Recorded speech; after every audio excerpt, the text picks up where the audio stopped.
My father didn't look at me when he said it.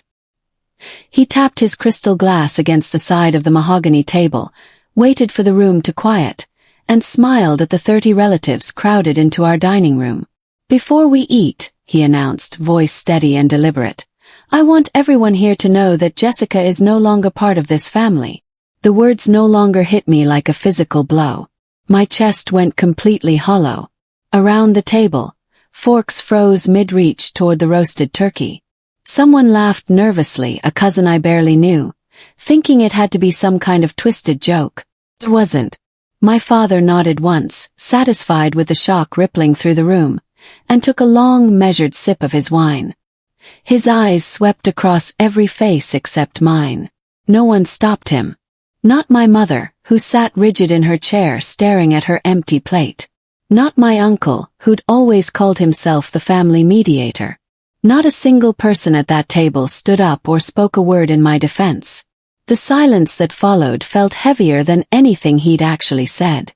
My face burned as every pair of eyes in that dining room swiveled toward me like I was something foreign that had just appeared at the table. I felt my hands start to tremble under the weight of all those stares, so I clasped them together tightly in my lap where no one could see. I waited, counting the seconds in my head, 5, 10, 15, for him to explain what he meant, to give some reason for why he'd just announced my removal from the family like he was reading minutes from a board meeting. He didn't. He simply adjusted his collar, smoothed down his tie, and reached for the basket of bread rolls as though he'd just commented on the weather. My aunt whispered something to the person beside her. My younger cousin pulled out her phone under the table. The moment stretched impossibly long, every second adding another layer of humiliation. That silence wasn't accidental. It wasn't because he didn't know what else to say. That silence was intentional, calculated, meant to let the announcement settle into everyone's mind without contradiction or clarification. One thought drowned out everything else happening in that room. One single realization cut through the shock and the burning in my face and the trembling in my hands. My father had just disowned me. Publicly. On purpose.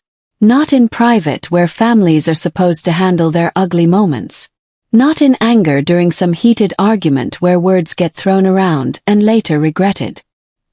He had done this as entertainment, as a performance in front of an audience he'd specifically gathered for Sunday dinner.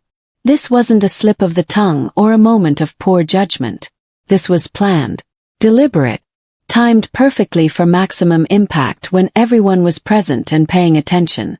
And sitting there with 30 relatives watching me like I was a bug under glass, I knew exactly why he'd done it.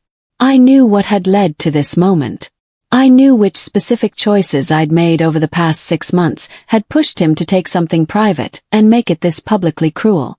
My name is Jessica Harris. I'm 28 years old. And that moment at the dinner table didn't come out of nowhere like some random lightning strike on a clear day. It was the ending of something that had started years ago, long before I understood what I was watching. It was the final move in a game I hadn't realized I was playing until the rules had already trapped me. Growing up, I'd always known our family operated differently than others, that there were invisible lines you didn't cross and unspoken expectations you met without question. But I'd thought that was normal. I'd thought every family had their version of this, their own particular brand of conditional love. It wasn't until I was older, until I'd left home and seen how other people's families actually functioned, that I understood how strange our dynamics really were. By then, the patterns were already set. The roles were already assigned. And I'd already spent years trying to be someone I wasn't. Our home always looked perfect from the outside. The lawn stayed trimmed in precise diagonal lines every Saturday morning. Laughter echoed loudly through open windows during summer barbecues when neighbors walked past. Family photos hung in coordinated frames along the hallway, updated yearly to show how close and happy we all were. My father made sure of that. He picked the photographer, chose everyone's outfits, directed our poses and expressions until they matched whatever image he'd decided we should project that year. But inside those walls, away from cameras and neighbors and anyone who might judge, love was conditional. Affection came with requirements. Approval had to be earned repeatedly and could be revoked without warning. I learned the rules early, absorbed them the way children do, through observation and careful attention to which behaviors got rewarded and which ones got punished. Smile when he's showing you off. Stay quiet when he's talking. Never contradict him in front of others. Make him look good and maybe you'll be treated well. Make him look bad and you'll pay for it. My brother Daniel could fail loudly and be forgiven immediately. He dropped out of college twice, crashed 2 different cars, showed up drunk to family events, and borrowed money he never paid back. Every single time, my father laughed it off with some version of boys will be boys. Or, he's just finding himself. But I could succeed quietly and still somehow disappoint everyone. I graduated with honors from university, got a stable job at a non-profit, paid my own rent, stayed out of trouble. And somehow that was never enough. Every achievement came with a qualifier. That's nice, but when are you going to find a real career? Good for you, but don't expect special treatment. My father never denied the favoritism. He never pretended to treat us equally. When I finally confronted him about it once during my early 20s, he just shrugged and said, "Daniel's my son. That's different. You should understand that by now." And the worst part was I did understand. I'd always understood. That was the poison of it. My father didn't care who you actually were as a person, what you believed in, what made you happy or fulfilled. He cared about how you made him look to his colleagues, his neighbors, his church community, anyone whose opinion he decided mattered. Image was everything. Reputation was currency. And I'd started making him nervous 6 months before that dinner, when I'd begun making choices that didn't fit into his carefully constructed family narrative. I'd started dating someone he didn't approve of. Not because there was anything wrong with Alex, but because Alex didn't check the right boxes on my father's invisible list of acceptable partners. Wrong background, wrong career, wrong impression. When I refused to break up on command, my father's jaw tightened in that particular way that meant I'd crossed a line. "You're embarrassing this family," he told me in his study one evening, voice low and controlled. "People are going to think we raised you without standards." I'd looked at him and realized something that changed everything. He wasn't worried about my happiness. He was worried about his reputation. The warnings came in private, away from anyone who might witness them and judge him for how he spoke to his own daughter. Don't talk about that where people can hear. Keep family matters inside these walls. You're being too sensitive about nothing. Each phrase was a command disguised as advice, a threat wrapped in concern. When I pushed back, when I suggested that maybe it was okay to be honest about our family's problems, or that I had a right to make my own relationship choices, his voice would drop to that dangerous quiet tone. "You're making this harder than it needs to be, Jessica. Just do what's expected and everyone will be happy." Translation: stay small. Shrink yourself down until you fit into the shape he'd decided you should occupy. Don't grow beyond the boundaries he'd drawn. Don't want things he hasn't approved. Don't be a person separate from his control. I tried for years to follow those unspoken rules, to be the daughter who made him proud instead of nervous. But eventually I couldn't anymore. Eventually I chose myself. After he made his announcement about disowning me, after the room went silent and shocked and everyone stared, he laughed. Actually laughed. He turned to my uncle and made some joke I couldn't quite hear over the ringing in my ears. He reached for the serving spoons and started putting food on his plate like nothing significant had just happened. Like he hadn't just severed a relationship in front of 30 witnesses. Like this was perfectly normal behavior at a Sunday family dinner. I watched him perform normalcy for maybe 30 seconds, watched everyone else start to nervously follow his lead and reach for their own plates, and something inside me went completely still and clear. I pushed my chair back slowly. The legs scraped against the hardwood floor, loud enough to cut through the forced casual conversation that was starting to build around the table. I stood up, legs somehow steady despite everything, and I walked out without a single word. No scene, no tears, no explanations or defenses or questions, just silence and departure. I heard the front door close behind me, heard the lock click into place. I didn't cry until I hit the highway 15 minutes later. My hands shook on the steering wheel so badly I had to pull into a gas station parking lot and sit there with the engine running and the heat blasting even though I couldn't feel the warmth. But these weren't tears of grief or heartbreak over losing my father's affection. I'd lost that years ago, or maybe I'd never really had it in the first place. These tears came from something different. Clarity. The shaking, the crying, all of it came from finally, completely understanding that what he'd done in that dining room wasn't an impulse. It was calculated, planned. He'd waited until the biggest family gathering of the season, made sure everyone was present and seated, and then delivered his announcement like he was unveiling a surprise gift. He'd wanted witnesses. He'd wanted an audience. He'd wanted to make absolutely certain that my humiliation was public and complete, and couldn't be taken back or explained away later. And that level of deliberate cruelty told me everything I needed to know about who he actually was. My phone buzzed in my cup holder while I was still sitting in that gas station parking lot trying to breathe normally again. I wiped my eyes and looked at the screen. A text from my cousin Brianna. "What just happened? Are you okay?"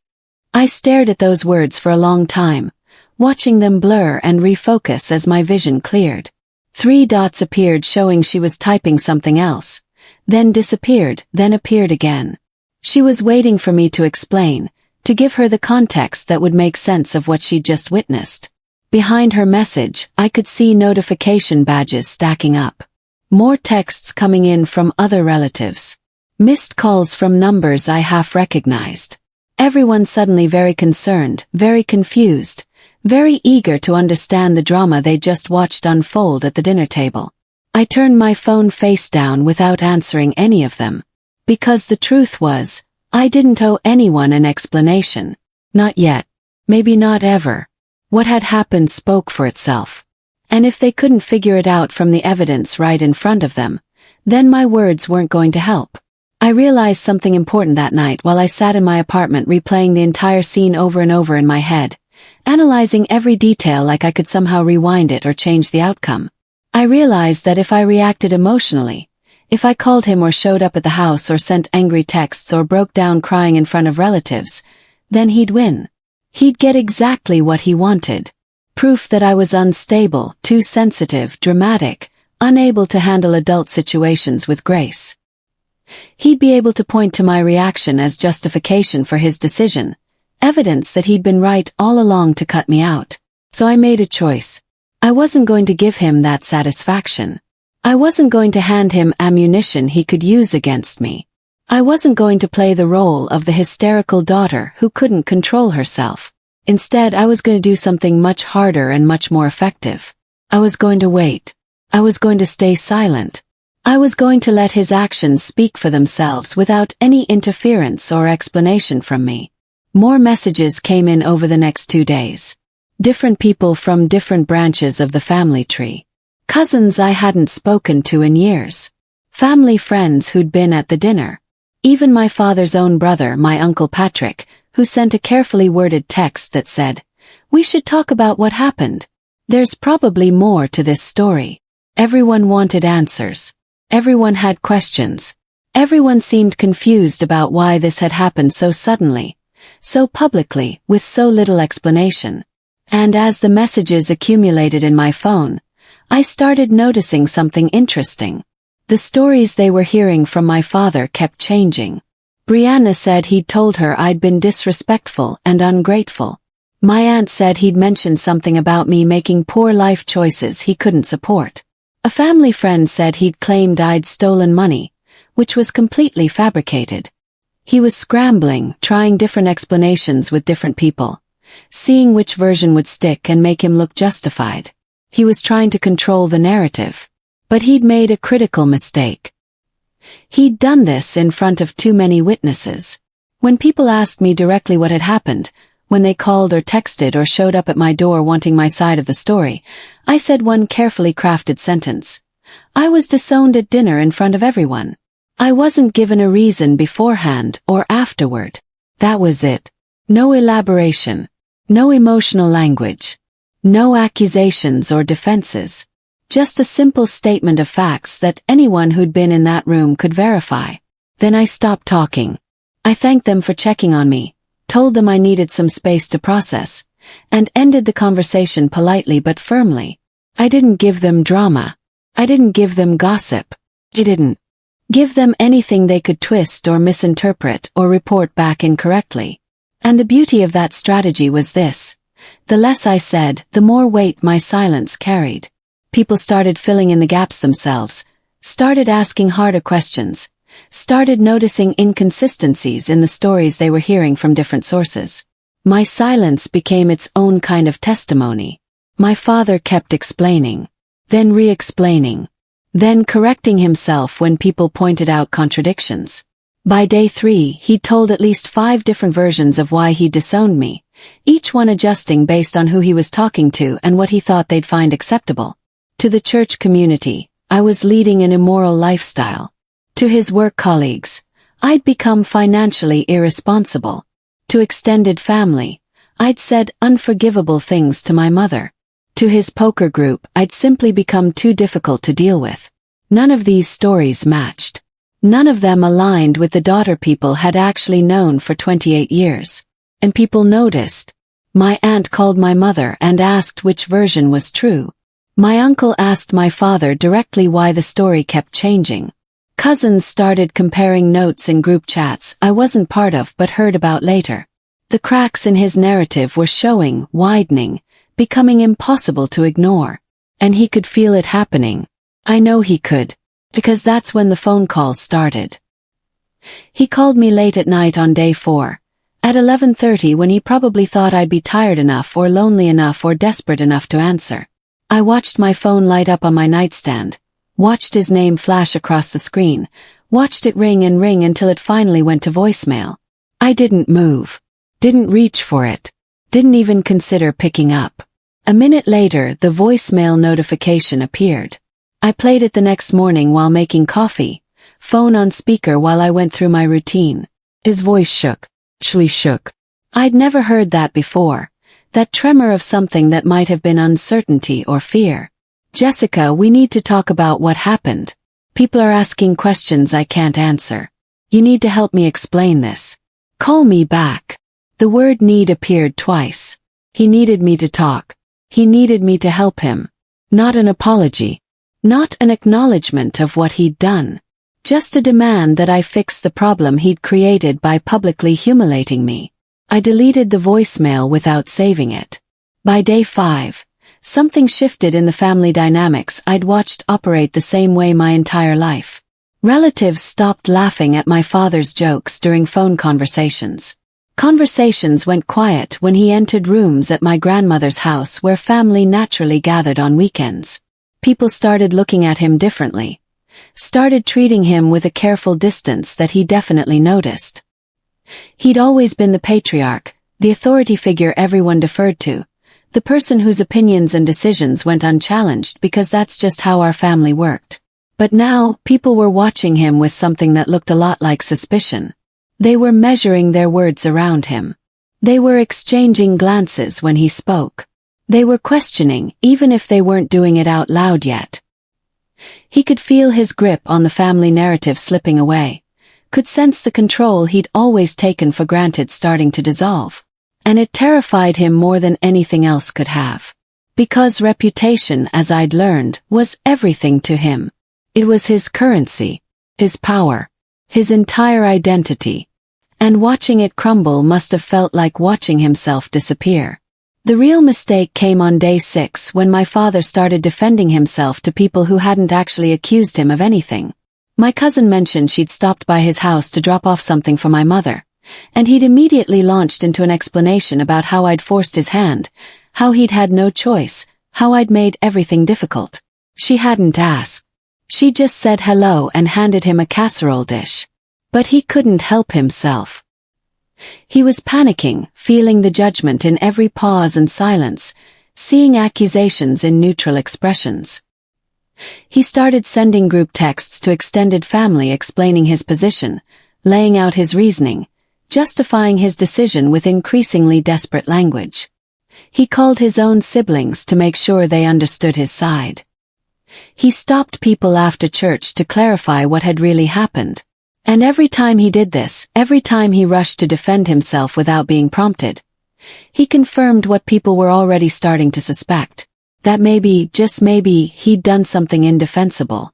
The second call came on day 7, early evening while I was making dinner in my apartment. Same name on the caller ID. Same pattern of ringing that stopped and started again when I didn't answer the first time. On the second attempt I picked up. Not because I'd forgiven anything or wanted reconciliation, but because I was curious what his voice would sound like now, a week later, with his reputation actively crumbling around him. "We need to fix this," he said immediately, before I could even say hello. His voice sounded strained, tighter than I'd ever heard it. "This whole situation is getting out of hand.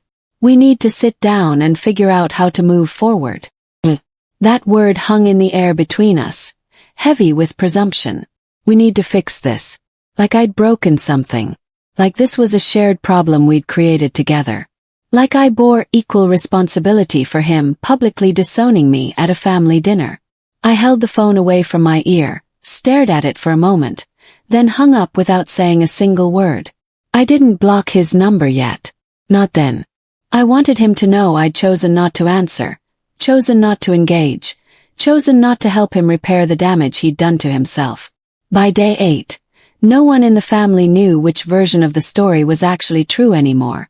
The explanations had multiplied, contradicted, evolved so many times that keeping track became impossible. Was I disowned for dating someone inappropriate? For being disrespectful? For financial issues? For saying terrible things? For simply being difficult? Every relative had heard something different.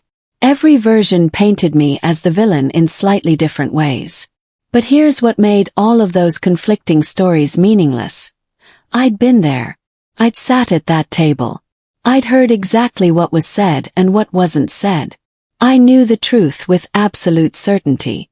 And the truth was simple, unchangeable, witnessed by 30 people. He'd disowned me without explanation, without warning, without cause beyond his need to maintain control and punish me for not obeying him. That truth didn't need defending. It didn't need elaborating. It didn't need me to argue or explain or justify anything. The truth just needed time to work its way through all the noise he was creating. And time was something I had plenty of now. My father wasn't being confronted directly. That's not how our family operated. No one was calling him out in dramatic showdowns or demanding answers in heated conversations. But he was being avoided. People stopped inviting him to smaller gatherings. Conversations ended quickly when he joined them. Questions got deflected. Plans got made without including him. It was subtle, quiet, the kind of social rejection that happens below the surface where no single moment can be pointed to as proof. But it accumulated. Day after day, small rejection after small rejection, until the weight of it became undeniable. And that hurt him so much more than any confrontation would have. Because confrontation he could handle. Confrontation gave him something to push against, someone to blame, a clear enemy to fight. But this quiet avoidance, this gentle stepping back, this gradual withdrawal of respect and trust, he had no defense against. He couldn't argue with people who wouldn't argue back. He couldn't justify himself to people who simply weren't interested in hearing it anymore. On day 9, I received a text message from him that I read once and then never looked at again. "You're tearing this family apart. I raised you better than this. You need to think about what you're doing to everyone who loves you." I sat on my couch with my phone in my hands, reading those words over and over until they stopped making sense, until they became just shapes and letters instead of meaning. Then I blocked his number. Blocked him on every social media platform. Blocked his email address. Cut off every possible avenue he had to reach me directly. Not out of anger, though I had plenty of that. Not out of spite, though I would have been justified. But because those words in that text message revealed something I'd always known but never fully accepted until that moment. He was never going to take responsibility. He was never going to apologize. He was never going to admit he'd done anything wrong. He was going to keep blaming me, keep rewriting history, keep positioning himself as the victim of my supposed betrayal. And I didn't need to hear it anymore. That was the last time he was able to contact me directly. By the end of week 2, my father's authority within the family was completely gone. Not legally, not officially, but in all the ways that actually mattered. People stopped asking his opinion on family decisions. His advice went unheeded. His attempts to organize gatherings got politely declined. No one was listening to his speeches anymore. No one was seeking his approval.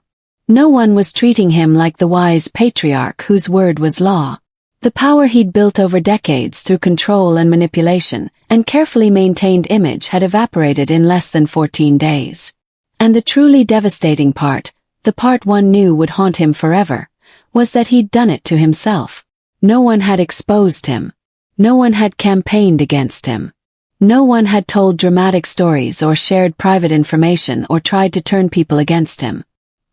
He just revealed who he really was in front of everyone who mattered, and they'd drawn their own conclusions. The questions he couldn't answer, the stories that kept changing, the panic and defensiveness and inability to justify his actions, all of it had painted a picture clearer than any accusation could have. I moved forward without offering anyone explanations, without defending myself publicly, without apologizing for choices I hadn't made. I focused on my life, my job, my relationship with Alex that had apparently threatened my father enough to trigger everything. I started therapy to work through the complicated grief of losing a parent who was still alive, the strange mourning that comes with cutting ties with family. I reconnected with cousins and relatives who reached out wanting to maintain relationships separate from my father's approval. And slowly, day by day, I started feeling something unfamiliar. Real, genuine peace that didn't depend on walking carefully around someone else's ego or measuring my words to avoid punishment. It felt strange at first, almost uncomfortable in its steadiness. I kept waiting for the other shoe to drop, for some new crisis to emerge, for my father to find some way to reassert control or punish me further. But it didn't come. He was too busy managing his own collapse to have energy left for destroying me. And in that space I began to heal. My father took my place in the family to protect his image, to punish me for not obeying, to maintain control through public humiliation. In doing so, he lost everything he actually cared about. His reputation, his authority, his position as the respected center of our family structure. All of it gone within 2 weeks. I didn't confront him afterward. Didn't show up at his house demanding answers. Didn't try to force reconciliation or closure or any of the things people think you're supposed to do. I didn't go back. Not for holidays, not for birthdays, not when relatives tried to mediate or suggested time might heal things. Because the truth was I was finally free. Free from the conditional love, the impossible standards, the constant walking on eggshells around his fragile ego. He'd meant to destroy me with that announcement at dinner. He'd meant to cut me down publicly and permanently. Instead, he'd freed me from a cage I'd spent my entire life inside without fully realizing I was trapped. I simply lived well after that. Built a life on my own terms. Loved who I wanted. Made my own choices. And that, more than anything I could have said or done, ended the story on my terms instead of his.